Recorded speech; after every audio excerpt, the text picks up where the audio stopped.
Odisha government has initiated a strict crackdown against protesting doctors by ordering the immediate freezing of salaries for those who have abandoned patient care.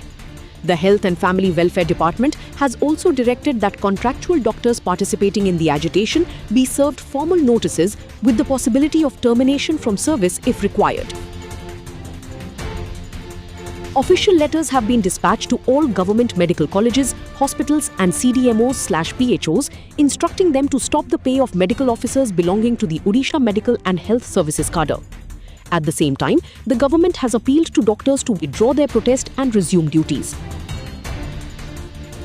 Despite these warnings, the Odisha Medical Services Association or OMSA has refused to back down, insisting that the strike will continue until their 10-point charter of demands is addressed.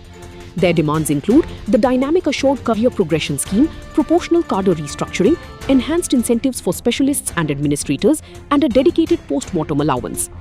देखो एटा मैं जानी तुले हबो बोली काहेना जेतु ESMA लागू होईची सरकार सेटा देबे किंतु से लेटरटा हमकु जदि दुख देलानी दुख तो ऑब्वियसली लागिवो काहेना 6 मास हेलानी आमे सरकार सहित डिस्कशन करी करी कोनोसी रिजोल्यूशन आपण माने पाइछन आज पर्यंत कि मीटिंग हैला ओमसा वाला के देखा करले एया हेची सेटा हेलानी किंतु आम 2 दिन स्ट्राइक कलु आम सहित विचार विमर्श भी हेलानी कि लेटरटा बाहरी गला आम सब गणतंत्र अच्छु आम डाक्तर सरकार